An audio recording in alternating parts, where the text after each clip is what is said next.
मरचू जंगल से लकड़ियां काटकर बाजार में बेचने गया, लेकिन उसे लकड़ियों के अच्छे दाम नहीं मिले। इस पर मरचू ने कहा, अरे भैया, इतने कम पैसे, इन पैसों में तो 2 वक्त का खाना भी नहीं मिलेगा। आप मुझे बहुत ही कम पैसे देते हैं। मैं इतनी मेहनत से लकड़ियां काट कर आता हूँ, लेकिन उनके पैसे मुझे बहुत कम मिलते हैं। भैया, तुम्हारी लकड़ियां होती ही इतनी कमजोर हैं कि मैं इससे ज्यादा पैसे नहीं दे सकता। तुम्हारी लकड़ियों के बस इतने ही पैसे बनते हैं। अरे भैया, कुछ ज्यादा कर दो ना। वो क्या है ना कि इन पैसों का तो कुछ भी नहीं आता। मैं अपनी जिंदगी कैसे गुजारूंगा? भैया, तुम जाकर अच्छी लकड़ियां लाओ, तभी इन लकड़ियों का अच्छा दाम मिल पाएगा, वरना इन लकड़ियों का तो यही दाम है। ये सुनकर मरचू बहुत ज्यादा परेशान हो गया और पैसे लेकर किराने की दुकान से सामान खरीदकर घर आ गया।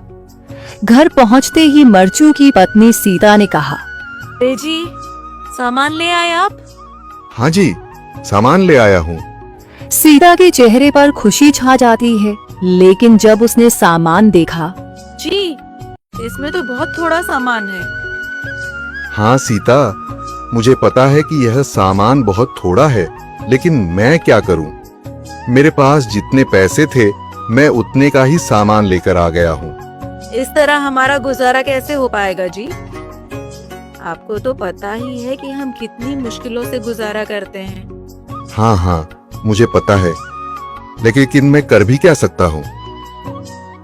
मेरे पास इतने पैसे ही नहीं कि हम एक अच्छी जिंदगी गुजार सकें। इतनी मेहनत कर रहा हूँ, लेकिन फिर भी मेहनत का फल नहीं मिल रहा। इतनी मेहनत से अच्छी लकड़ी काट कर आता हूँ, लेकिन मुनासिब दाम नहीं मिलता। मैं तो बहुत परेशान हूँ। क्या करूँ? कहाँ जाऊँ? अरे जी, आप परेशान न हो, आप कोई और काम देख लें।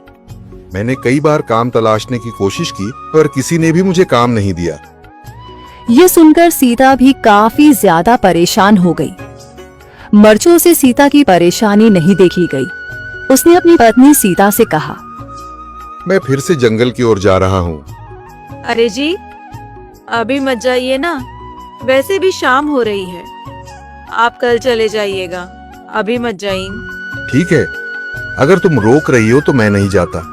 मैं कल चला जाऊंगा। इसके बाद मरचू गांव में घूमने के लिए चला गया। तभी उसे एक आदमी मिला और उसने कहा, कहाँ जा रहे हो भैया? और सुनाओ, क्या हाल चाल है? जिंदगी कैसे गुजर रही है? अरे भैया, तुम्हें तो पता है कि लकड़ियां काटकर कैसे गुजारा होता है। हाँ भैया, तुम सही कह रहे हो। और आसपास के जंगलों में अच्छी लकड़ियां भी नहीं है। इसके लिए तो जंगल के अंदर जाना पड़ेगा। पर जंगल के अंदर तो काफी सारे जंगली जानवर होंगे। मुझे बहुत डर लगता है भैया, मैं जंगल में कैसे जाऊंगा? हाँ भैया, जंगली जानवर तो होंगे, लेकिन अच्छी लकड़ियां तो वहीं से ही मिलेंगी। ये सुनकर मरचू बहुत ज्यादा परेशान हो गया, लेकिन वह आदमी बिल्कुल ठीक कह रहा था। जंगल के किनारे की सारी लकड़ियां कट चुकी थीं। अब सिर्फ जंगल के अंदर ही अच्छी लकड़ियां बची थीं। अगली सुबह मरचू लकड़ियां काटने जंगल की ओर चल पड़ा। जंगल में आने के बाद मरचू ने कहा, अरे, यहाँ पर तो लकड़ियां ही नहीं हैं। वो आदमी सही कह रहा था, लकड़ियों के लिए तो जंगल के अंदर ही जाना पड़ेगा। और जंगल के अंदर जाना क्या सही रहेगा? मुझे तो बहुत डर लग रहा है, क्योंकि वहां पर तो काफी सारे जंगली जानवर होंगे जो खतरनाक होंगे। अगर आज मैं जंगल के अंदर नहीं गया तो मैं आज घर पैसे लेकर नहीं जा सकूंगा, और फिर जब पैसे नहीं होंगे तो गुजारा कैसे होगा? मरचू जंगल के बाहर खड़ा सोचता ही रहा और फिर उसने सोचा, अरे, यहाँ पर भी कोई मजबूत पेड़ दिखाई नहीं दे रहा जिससे मैं लकड़ियां काटकर घर ले जा सकूं। लगता है और अंदर जाना पड़ेगा।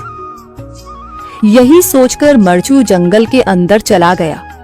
अंदर जाने के बाद उसने इधर उधर पेड़ देखे, पर उसे कोई भी अच्छा पेड़ दिखाई नहीं दिया। यह सोचकर मरचू जंगल के और अंदर चला आया।